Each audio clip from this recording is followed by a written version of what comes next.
Début octobre, j'ai passé un week-end avec mon copain à Disneyland pour la saison d'Halloween. Et pour l'occasion, j'ai décidé de vous emmener avec moi et de vous faire un vlog.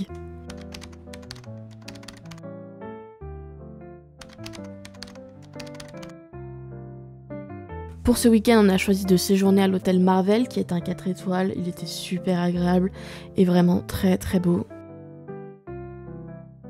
J'étais assez contente de voir qu'il y avait plusieurs œuvres et artworks d'exposés dans l'hôtel.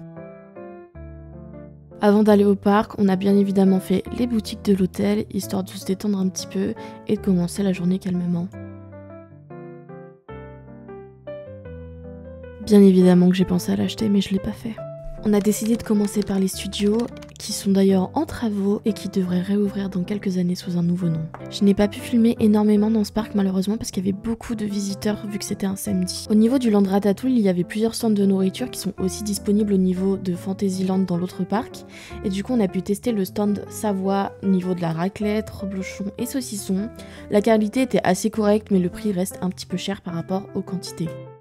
Après ça, on est allé tester l'attraction Spider-Man qu'on n'avait jamais faite. Vous êtes là, c'est pour nous aider à tester le nouveau véhicule Singer. Grâce à son processeur, vous lancerez vos propres toiles d'araignée, comme le voit Spider-Man. Peter, ta présentation est en train de t'échapper. Oui, ça va, chérie, et je te serai reconnaissant de lancer immédiatement le protocole. Peter, il y a un petit problème. Enfin, si vous voulez lancer une toile, c'est simple comme bonjour. Vous tendez juste les bras dans la direction que vous voulez, et le tour est cool. Cette attraction était assez fun malgré le temps d'attente plutôt long.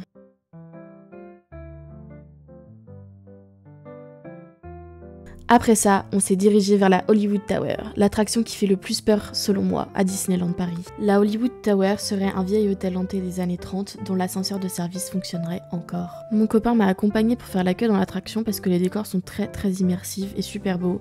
Si je peux vous donner un conseil pratique, c'est de ne pas trop manger avant cette attraction étant donné qu'elle vous remue un petit peu. Vous ouvrez cette porte avec la clé de l'imagination. Au-delà, c'est une autre dimension. Une dimension sonore. Une dimension visuelle, une dimension de l'esprit. Vous pénétrez dans le domaine de l'ombre et de la matière. Au pied de la Hollywood Tower et en sortant de l'attraction, vous pourrez trouver une boutique souvenir sur le thème d'Halloween qui est là toute l'année. Après ça, nous avons effectué quelques achats au Disney Village et nous sommes retournés à notre hôtel pour récupérer notre chambre et tester le bar. Ok les gars, on vient d'arriver et ça, c'est notre chambre. Donc on a 2 lits. Comme ça, si t'es pas sympa, tu dors tout seul.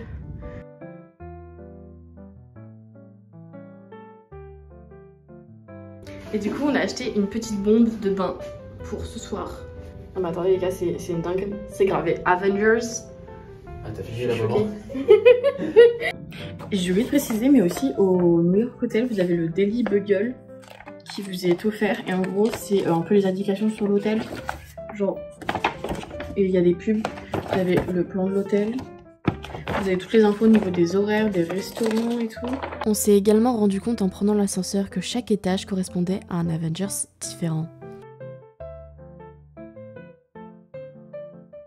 À présent, direction le bar de l'hôtel pour commander les cocktails signature de Doctor Strange, disponibles uniquement entre 15h et 17h au Bleecker Street Lounge et de 20h à 22h au Skyline Bar de l'hôtel. Comme ceci, surtout, on ne s'arrête pas de tourner. Car sinon, vous cocktails pourraient repartir dans le multivers et je ne pourrais pas les faire revenir. J'ai plus de magie, bien évidemment. Allez, on y va avec toute sa magie. Et oui, la main à plat. Et on charge, on y va avec tous. Mental. Et oui, moi je vérifie juste que vous ne fracassiez pas la boxe avec votre magie. Allez, on continue. Vos cocktails sont en train d'apparaître, ils ne sont pas encore là. On y va plus vite. On charge. Je pense que vous avez réussi. Vos cocktails. Le Gun of Purple pour vous, madame. Et le cocktail Camartage. Merci beaucoup. Ce cocktail a inspiré d'une potion de l'oubli. Vous pourriez oublier votre nom, votre prénom, vous habitez votre âge. Certains le prennent exprès pour ça. Nous avons également décidé de commander des sandwichs au homard pour se ressourcer. Certes, le bar nous a coûté un peu cher, mais les cocktails et les sandwichs étaient vraiment très bons. Après cela, nous sommes allés faire des photos dans les décors des films qui sont disponibles dans l'hôtel. Une fois la pause à l'hôtel et la visite terminée, nous sommes enfin rendus au parc principal pour y passer la fin de l'après-midi et la soirée. Et c'est là que la magie opère le plus pour moi à Disneyland Paris. Plusieurs statuettes de fantômes et des décorations d'Halloween étaient installées au niveau de Main Street et de l'entrée du parc. Halloween est l'une de mes fêtes préférées et ça a toujours été un rêve pour moi d'aller à Disneyland Paris pour cette fête en particulier et j'étais très heureuse. Je savais que Frontierland allait être extrêmement décoré pour Halloween étant donné que c'est un land inspiré du Far West et donc des États-Unis, le pays d'Halloween. Et pour le coup, ils ont également passé plein de musique sur le thème d'Halloween, c'était vraiment super, j'ai adoré.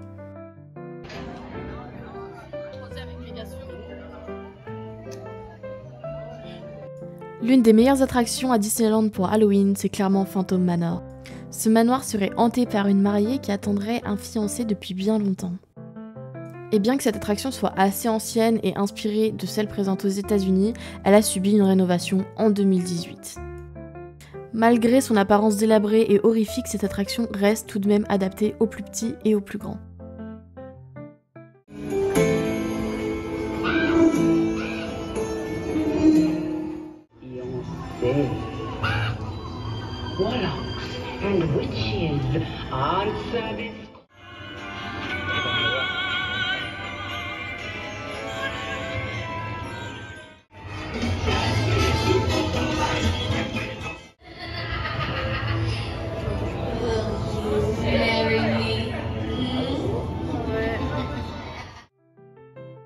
Après avoir fait l'attraction, je vous conseille de visiter le faux cimetière qui se situe à côté du Phantom Manor. Axel, tes impressions sur une première fois pour Phantom Manor? C'était lugubre. Après ça, mon copain a voulu tester le stand de tir. Pour ce jeu payant, il vous faudra des pièces, donc prévoyez de la monnaie. Cette attraction reste assez classique et je vous la recommande pas forcément. À Frontierland, on notait aussi plusieurs décorations inspirées du film Coco. Puis, nous nous sommes dirigés vers Adventureland où nous avions exploré l'arbre de Robinson et le crâne lors de notre dernier voyage à Disneyland. Montre-nous ton easter egg, Axel.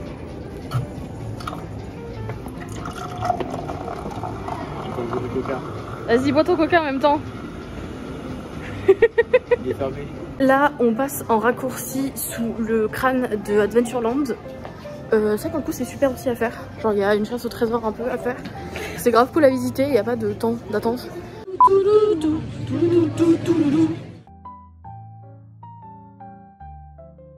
Au début de l'attraction Pirates des Caraïbes, vous pourrez observer la terrasse du restaurant sur ce thème.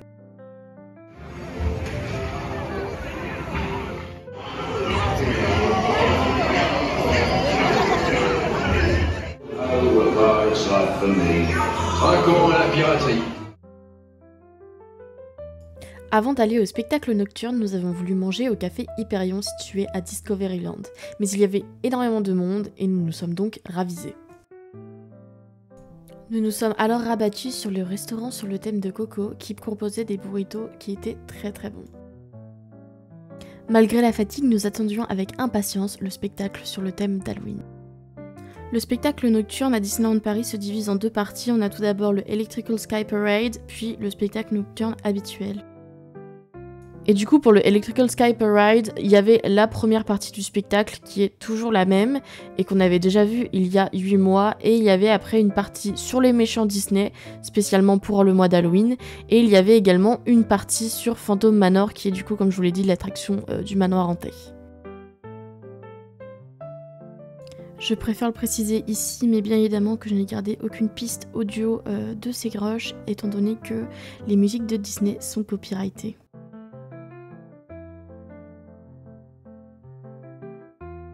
Au niveau du deuxième spectacle, on a eu le droit à une introduction avec les musiques du Roi Lion, étant donné que c'était les 30 ans du film.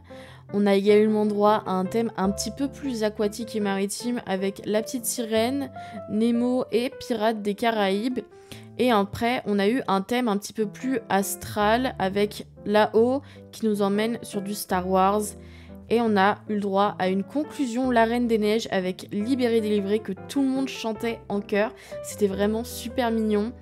Et pour ceux qui savent pas, du coup, les studios vont être renommés Adventure World et vont ouvrir deux lands, le land Roi Lion et le land La Reine des Neiges. Et je pense que c'est pour ça qu'ils les ont mis en introduction et en conclusion du spectacle pour faire un petit teaser.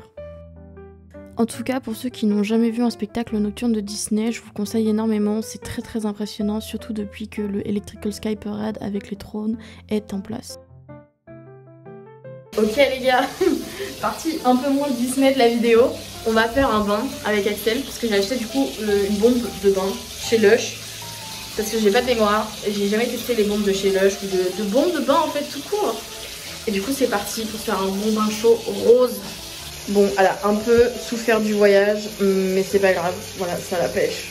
Rose à paillettes. Alors même si en réalité elle rendait beaucoup plus rose, j'étais quand même un petit peu déçue. Et du coup, là, on vient de recevoir le petit déjeuner. On avait demandé à être livré entre 7h et 7h30, et 7h pile, je crois. Genre, ils sont vraiment à l'heure. Et Axel était même pas réveillé, il était encore dans le lit. Bref, du coup, j'ai couru à la porte, on avait eu du mal à se réveiller ce matin. Voilà, donc Axel, il a commandé une omelette avec du bacon et des pommes de terre. Et il a des petits toasts, donc ça lui a coûté genre 12€, 12,50€, un truc comme ça. Et moi, j'ai commandé des pancakes. Je me suis un peu fait avoir, moi, perso, je trouve, genre... J'ai beaucoup moins que lui, mais bon, c'est pas grave. Moi, je mange pas beaucoup le matin, donc ça me va. Et donc là, on a eu pour 12€ chacun pour le petit-déj, livré dans la chambre. Et tu choisis le créneau, donc voilà, 24€ pour deux, c'est super. Parce que les petits déjeuners dans les hôtels Disney, c'est genre 25€ par personne, 24€ par personne. Bon, presque 30€ quoi. Mais sauf que je crois que c'est un buffet, donc c'est pas pareil, mais du coup, ça prend énormément de temps. Et ça coûte plus d'argent. Alors que là, vous voyez, pour pas cher, vous êtes livré dans votre chambre et vous mangez comme il faut. Finalement, mes pancakes m'ont largement suffi. En plus, ils étaient au beurre de cacahuète, c'était excellent. Et Axel n'a pas fini ses toasts et ses pommes de terre car il n'avait plus faim. Pour le jour 2, on avait bien évidemment mis un réveil pour pouvoir profiter des heures magiques des parcs Disney qui ouvrent 1 heure plus tôt, c'est-à-dire à 8h30. Vous pouvez en profiter si vous résidez dans un hôtel Disney ou disposez d'un pass annuel. Ça y est, mission accomplie, on est rentré. Mais du coup, aussi pour ceux qui l'ont peut-être jamais fait et qui ont prévu de le faire, quand vous êtes dans un hôtel Disney et que vous disposez d'une heure magique en plus le matin, c'est pas à l'entrée principale qu'il faut se présenter, c'est à une entrée sur la gauche du château principal. C'est l'entrée spéciale pour les heures magiques en plus. Bon les gars, aboard the mission, on va pas faire Peter Pan, il y a un problème technique du coup. Et tous les gens commençaient déjà à faire la queue. Et on s'est dit ça va être possible. Du coup bah direction Big Thunder Mountain, où on espère genre avoir genre 20 minutes de queue, un truc comme ça. Ce sera toujours plus mieux. Bon, et bah on vient de faire le train de la mine, ça va franchement on a attendu genre même pas 10 minutes. Et en fait c'est parce que tous les gens allaient dans la même queue. Et là il y a un cast member qui me dit vous savez la deuxième queue elle va pas plus vite, enfin voilà c'est pas une légende, c'est une légende. C'est une légende, il n'y a pas une queue qui va plus vite que l'autre. Sauf qu'en fait vu qu'il y avait personne dans l'une des queues et que nous on y va, bah du coup on a corrigé tous les gens qui étaient allés dans l'autre queue. Et du coup bah voilà, c'était super bien. Franchement Big Thunder Mountain je trouve c'est l'une des meilleures attractions de Disneyland. Parce que c'est un peu la sensation mais c'est pour tout le monde. Moi qui ai peur des sensations je valide. Voilà, bon après t'as quand même peur dans le train de la mine mais c'est pas grave. Oui, Mais franchement il est trop cool. Et bah là du coup en vrai il y a plein d'attractions, j'ai l'impression qu'elles sont pas encore ouvertes. Je vous confirme du coup que en effet certaines attractions ne sont pas ouvertes lors des heures magiques, c'est même plutôt le contraire, il n'y en a que quelques-unes d'ouvertes. On a également remarqué pendant notre séjour que des véhicules circulaient dans Disneyland et qu'il s'agissait en réalité de véhicules à bord desquels nous pouvions monter. Et par exemple on a pu voir une fausse voiture de police d'époque. On est dans la queue pour aller faire Buzz l'éclair, donc vous savez c'est un truc où vous devez viser sur des cibles et faire des points. Et l'objectif aujourd'hui c'est que je prenne ma revanche sur Axel par rapport à la dernière fois. Il était trop fort, après ça se voit qu'il joue beaucoup aux jeux vidéo.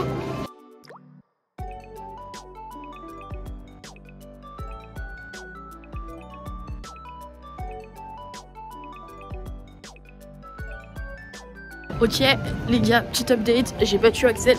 De 200 points. De 200 points, mais je l'ai battu. Et là on court à Peter Pan parce que ça vient d'ouvrir enfin et il n'y a pas trop de queue.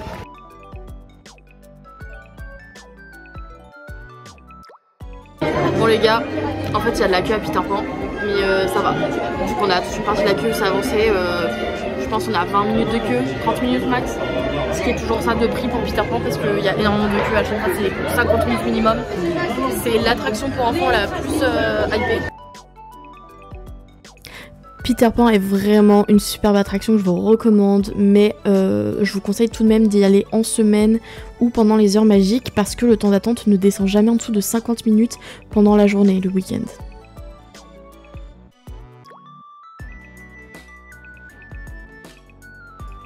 Comme vous l'aurez compris, pour ce deuxième jour, on s'est plutôt concentré sur Fantasyland et Discoveryland. On a décidé de ne pas refaire le labyrinthe d'Alice étant donné qu'on l'avait déjà fait il y a 8 mois et qu'on avait un petit peu mal aux pieds. C'était également le cas pour d'autres attractions du parc des studios Disney que nous n'avions pas refait étant donné qu'on y était allé il n'y a pas si longtemps. Bon les gars, on va faire le test des différentes tasses à Alice. À ce qui paraît, la orange et les violettes elles vont plus vite que les autres, donc c'est ce qu'on va voir. Allez, tu es un grand homme, tourne.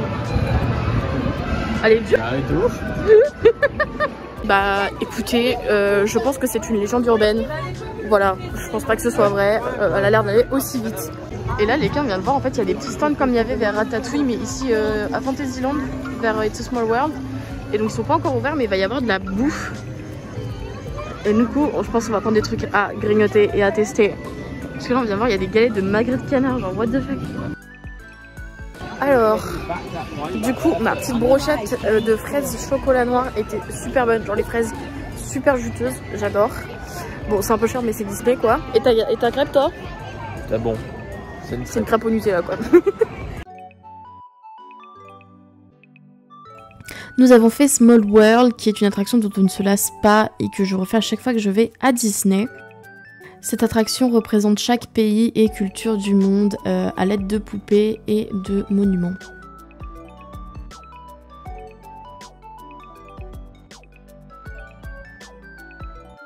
Je suis d'accord tout de même pour dire qu'elle véhicule pas mal de stéréotypes sur certaines cultures, notamment l'Afrique, l'Amérique du Sud et le Moyen-Orient, qui renvoient à une image un petit peu primitive de ces cultures-là, qui ont bien évidemment très évolué avec la mondialisation.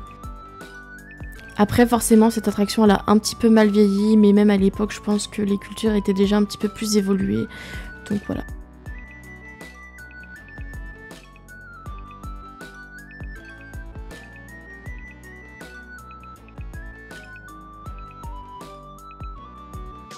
Ensuite, nous sommes allés faire une attraction qui s'appelle le Pays des Contes de Fées, qui a été longtemps en rénovation. Regardez, le gros livre, il est incroyable. Je pense qu'elles ont en partie pu être faites grâce à Vittel, étant donné qu'il avait l'air de sponsoriser l'attraction. Cette attraction rassemble plusieurs décors miniaturisés des films Disney. Les décors La Reine des Neiges et là-haut ont été rajoutés également pendant cette rénovation.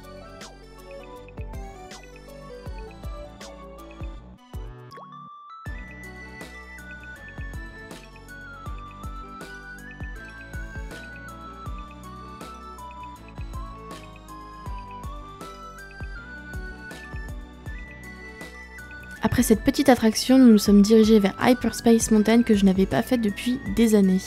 Et bah écoutez, du coup j'ai fait Space Mountain toute seule et parce que ça a changé la vie. Et moi du coup bah écoutez, je l'ai bien kiffé. Je trouve qu'il est moins pire que l'Avengers. Pour le coup il est vraiment cool, vous avez vraiment un truc de voyage dans l'espace. Mais ça va super vite, genre vraiment vous êtes dans votre siège. C'est trop bien, voilà. Après cela, nous avons décidé de manger assez tôt à l'Hyperion Café pour éviter le monde. Et on a pu tester les nouveaux menus d'Halloween. À mes yeux, c'est l'un des repas les plus décevants que j'ai pu faire à Disneyland pour l'instant. Bah écoutez les gars, c'est pas très bon. Moi j'aime pas parce que c'est au citron et Axel trouve juste que c'est pas bon. Et pour les burgers, ils étaient un peu secs, ça manquait un peu de sauce. Mais j'ai bien aimé, c'était un peu jalapenos, fromage et tout. Et les frites, moi j'ai trouvé super bonnes, mais Axel trouve que ça manque de sel, mais moi j'ai trouvé très belle quand même.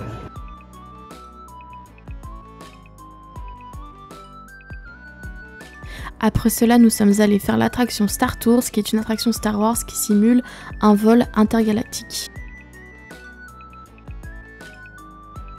Après cela, nous sommes retournés au pied du château de la Belle au Bois dormant où se trouve la tanière du dragon. Il s'agit en réalité du dragon de Merlin et non pas de la forme dragon de Maléfique comme l'on pourrait le penser. Et c'est d'ailleurs pour ça que la boutique qui est accessible depuis la tanière du dragon est en réalité la boutique de Merlin. J'ai également découvert à Fantasyland l'existence de la chaumière de Blanche-Neige qui est en réalité une boutique sur le thème des princesses Disney. Après ça, nous avons fait l'attraction Casey Junior, même s'il y avait beaucoup de monde étant donné que je ne l'avais jamais faite et lui non plus. Cette attraction est située juste à côté du Pays des Contes. Bon, et bah du coup le petit train Casey Junior, qu'est-ce qu'on en pense? C'était pour enfants. Ouais voilà, je pense que c'est bien pour des enfants. Après ça, nous nous sommes baladés à Frontierland où nous avons découvert toute une partie du parc que nous ne connaissions pas. Nous avons également croisé Minnie et nous sommes tombés par hasard sur le spectacle de Mère Gothel.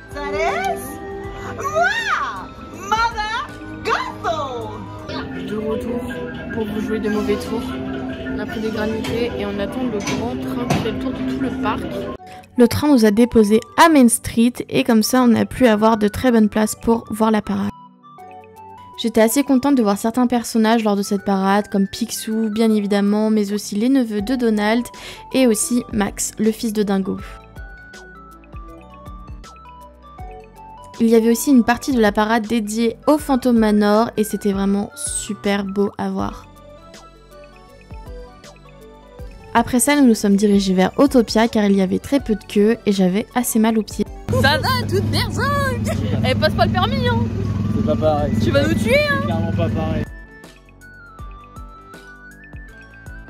Du coup, on a fini le truc des voitures et là on hésite entre Phantom Manor ou Pirates des Caraïbes à refaire parce qu'on a plus trop grand chose à faire, on est un peu fatigué. On a plus trop le temps non plus. On a plus trop le temps aussi parce qu'on va bientôt aller au resto. Je pense qu'on va aller à Phantom Manor parce qu'on est grave chaud puis c'est pour Halloween quoi. C'est un peu fun.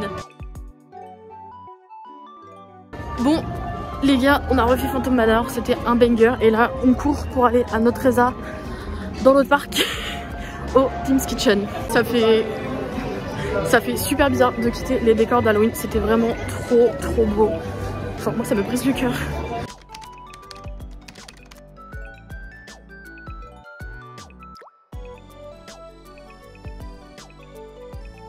J'étais assez soulagée parce qu'au final on est arrivé 5 minutes avant notre réservation au Pim's Kitchen.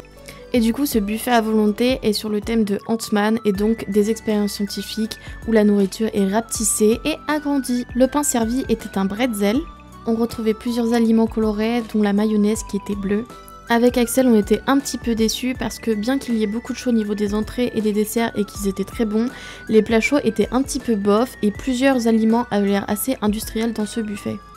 Le buffet coûtait 45 € avec la boisson offerte, alors pour le coup je trouve que c'est quand même un petit peu cher. À l'origine on voulait tester le restaurant Ratatouille ou bien celui de Pirates des Caraïbes, mais malheureusement il n'avait plus de créneaux disponibles en réservation.